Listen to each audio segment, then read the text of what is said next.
the road to the Kentucky Derby. This is Sunrise at the Downs. Good morning. It is the Tuesday of Derby Week, 5 o'clock. Thanks for joining us here on Wave 3 News. Sunrise at the Downs, continuing on the backstretch. There are the spires this morning. Same old story in terms of the weather, but not the same story in terms of access this morning here on Wave 3. It's kind of funny, ladies. Jill Baffert's our racing analyst today, and we were talking, we got her credential, as if Jill Baffert needs a media credential, right? We'll get a credential from Jill to get back in the Baffert barn and show you Faro and Dortmund here this morning, and wow, what a surreal moment that just was for me. Who else coming to the barn? Who else coming to the track today? We have Frosted and Upstart. They're coming in. They're from rolling New in. York. Yeah. Yeah, and Fremento's coming over from Keeneland. Casey Fremento can get in. He's the 21st horse right now. Okay, we'll be looking for them. Nice weather to roll perfect, in. yeah. You know, and the horses, they like the cool morning air like We this. all complain. Yeah, They're fine. You're going to need that jacket on. You're going to need that coat on. And maybe if you're going to be outside for a long time like us, you're going to need some gloves, a scarf on as well. Take a look and see the top 3 things to know about the forecast. Into the studio with Chris McGill. You have all the latest in traffic and in news. Yeah, thank you very much, Christy. And we do have some issues on the roads this morning. Let's go right to our traffic. That person will be paid between $120,000 and $170,000 a year. All that, even though an audit last year revealed that JCPS had too many highly paid administrators. That's the latest on your morning news this morning. Now let's send it back out to a chilly Churchill Downs where Lauren Jones, hopefully you have the heater on out there this morning. Yeah, they forgot the heater again, Chris. We've been yelling at them, so they're working on that. Hey, we have a lot going on today, happening today. In fact, a huge party to get you ready for the Pegasus Parade. It's in its 60th year. Big deal. Catherine Kington is live this morning at the Kentucky Expo Center with a sneak peek of some of those floats getting us ready for the big parade. Good morning, Catherine. Good morning, and these are so creative. The theme this year is the best of Louisville, and you really can see that through these floats. Look behind me. This is the Louisville International Airport. I love the luggage. You can see the little luggage right there. I'm here with Michael. You are the handler of the inflatables. First of all, let's talk about how much there is. There's a lot of floats and a lot of inflatables. Well, this is the 60th anniversary of the Republic Bank Pegasus Parade, and we've had the most floats ever. We've got 17 floats in the parade this year. Wow. And they look amazing. What do you think people are going to react when they see these, the best of Louisville? There's the Belle of Louisville over there. You can see a horse racer right over there. I'm not sure what they're going to expect. I mean, the floats get better and better every year. There's a wide variety of looks out there. I think this is going to have a great time and enjoy the floats and the inflatables and the bands. Absolutely. So tonight is the preview party. We're going to have a live kind of preview for you. That's going to be from 4 to 5 o'clock tonight. And then at 5 o'clock, the public can come in and see this. Then the parade is Thursday. What does it entail to take care of these inflatables? We've got a 30% chance of rain. You never know what the wind will be like. It's a challenge every year. We never know until that day what's going to happen. We'll start inflating about 2 or 3 in the afternoon. Some get done in about 30, 45 minutes. Pegasus, which I handle, will take almost an hour to inflate. And then we'll wait in line and get ready to go. Rain or shine, we're going down the route. Rain or shine. I've seen the bleachers out along Broadway. Everyone getting excited to see that. Oh, everybody really is. We've got some great guests. We've got a lot of hometown heroes. We've got a fantastic Grand Marshal this year with Teddy Bridgewater. Yeah. So we're all very excited about it. Everyone. All right. Thank you, Michael. We appreciate it. So we are here. We're going to be walking around all morning showing you a little bit of a preview of these floats. They're really creative and really awesome. So the best of Louisville floats, you can see that tonight at 5 and, of course, on our station at 4 o'clock. But for now, we're going to send it back to you. All right, Catherine. It seems like when we talk about the Pegasus Parade, that means Derby is right around the corner, so we appreciate it. Thank you. Well, it's one of the most talked about races. It's not the Kentucky Derby. It is the bed races. We'll tell you who won coming up after the break. And we are waking up to another chilly morning, but great news in the forecast. It says sunshine's going to warm us up once again. And now let's take a look at your Kentucky Lottery jackpot numbers. The Mega Millions is $85 million, and the Powerball is $60 million. The Kentucky Lottery, fueling imagination, funding education.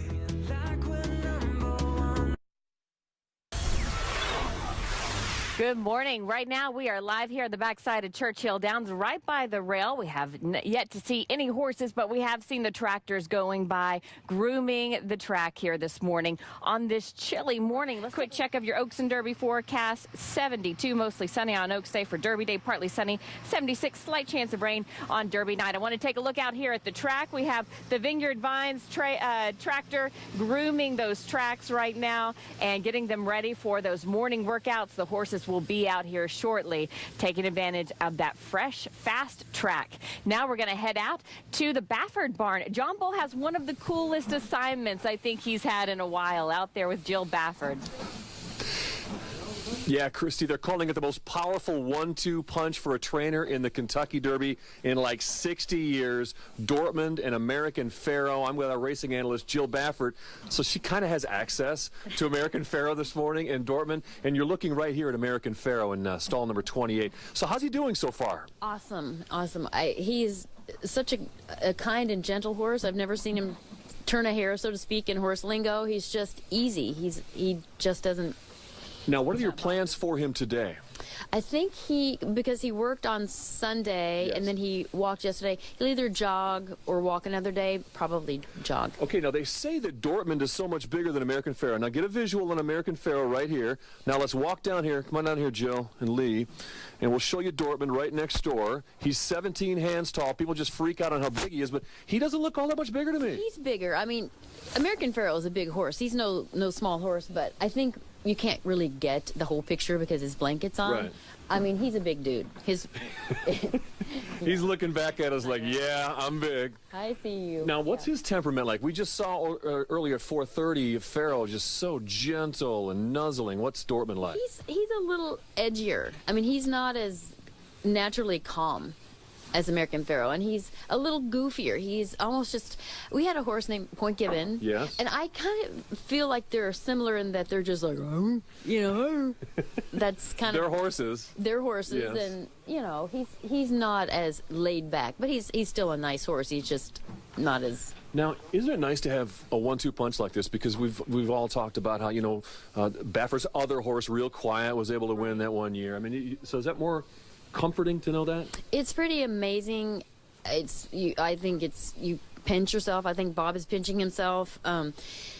You know, but he's come here with who seemingly would have been the best horse a number of times, and it just didn't get it done. So maybe if you have one that may be as good on the backup, you have a better chance. But now bring us up to date on your horse, Maybelline and the Oaks. Now I'm hearing not good news, like you might not enter Maybelline. Yeah, she's not going to run in the Oaks, and that's okay. If she can't be competitive, it's really not a race you want to run in. So we'll let her mature a little bit. And okay, as we wrap up, let's walk down here one more time.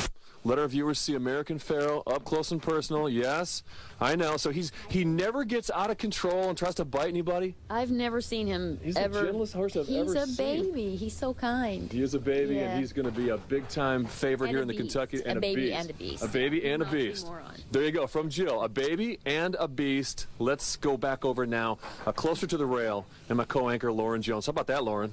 I like that. What a surreal moment there, John, with American Pharoah, Derby favorite. All right, thanks, guys. We'll check back with you soon. Yeah. Catherine Kington's been bringing us updates as we count down to the Pegasus Parade. She will also have more on some Derby favorite recipes. A special twist on the signature drink, the Mint Julep. It's coming up next on Sunrise.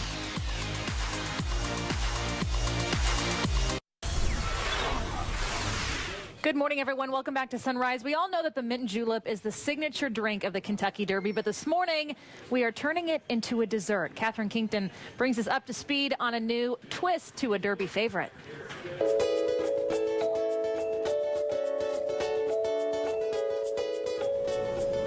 What a bright and delicious day this is. We are at Sullivan Bakery with Chef Robin making a mint julep pie. Could it be more delicious? Don't just have to drink your pie, you can eat it too. Oh yeah, definitely. I like it. So what is this? You've got a little custard here. This is a good one. This is a new one this year for Derby. Okay. It's kind of a take on a chocolate pie, basically. So I have some pastry cream here, which is going to be the filling. If you want to dump in the bourbon and the chocolate, Just dump. Yep. Now, what exactly is in a pastry cream? And we have this recipe on our website you can go to. It's milk, sugar, and egg. basically we're just making chocolate pastry cream here with bourbon in it. Who wouldn't love that, right? Chocolate pie is just huge in the South. My husband's family loves chocolate pie, so I thought this was perfect for Derby. This actually doesn't have to get baked. Oh, really? Okay. Right, so you're just going to take it and fill either your pie shell or your tart shell. Again, I'm using tart shells because I find it's easier for parties to pick up and eat. And this would be perfect because this is something you could leave in the fridge overnight. You could, your Derby party's set. Yes. And you just pull it out when the company comes. Yep. I have some just regular whipped cream with some powdered sugar and some peppermint oil. So this is where the mint comes in. Mine's falling off everywhere. Practice makes perfect, right? Yep. This will just be extra minty. Hey, I like to garnish it with some chocolate curls. You want to sprinkle some on there? Sure. Yum. This looks so nice. And again, all of these recipes are going to be on our website, wave3.com. So, of course, you can have everything you need to have for your Derby party without leaving. You get to wear the hats in the bright sun and sit on your couch. Yes. I like it. Thank you so much, Thank Chef you. Robin, for doing this. The mint julep pie. Well, great. Now we are all hungry. That looked delicious. Hey, we have a nice cool morning this morning. The showers should be few and far between. And on Friday for Oaks Day, lots of sunshine, 72. Now on Derby Day, we'll see a few more clouds moving in. We do have a slight chance of rain on Derby Day, but not until the nighttime. So not until after the races are over and you're heading home. Now we're going to head back into the studio with Chris and see how traffic's moving this morning. You've been tracking a few issues out there. Yeah, we have one particular problem that's going to affect you if you're going to be driving through Oldham County this morning. Oldham County Dispatch tells me that Kentucky... Good morning, everyone. Welcome back to Sunrise. It was a fun night last night as the bed races raced through Broadbent Arena. The teams there dressed themselves up, dressed the races up, or those beds up for the Figure 8 course. This year's winner was Texas Roadhouse, who brought a business-like approach to the race. You know what? The blue hair is the place to go. It's for good luck, so. Yep. 4 years, keep it going. We're going to have it every year now. It was a 26th straight year for the bed races. And happening today, a popular Louisville tradition, Dawn at the Downs. Visitors get to enjoy breakfast in Millionaires Row while watching Kentucky Derby and Oaks contenders hit the track for morning workouts. You can order tickets by calling Churchill Downs or using the official online box office. Also happening today, the Kentucky Proud Derby Festival Wine Fest. Wine tasting is from 5 until 9 o'clock at the Belvedere tonight and tomorrow. Tickets for that one are $40. There's also a farm-to-table dinner tonight, which costs $125. And we want to take a live look this morning at the Kentucky Expo Center. We are counting down to the Pegasus Parade. It is celebrating its 60th year this year. You'll hear all about the best of Louisville coming up live here on Wave 3 News Sunrise at 5:30. Stay with us. More live coverage from the track next.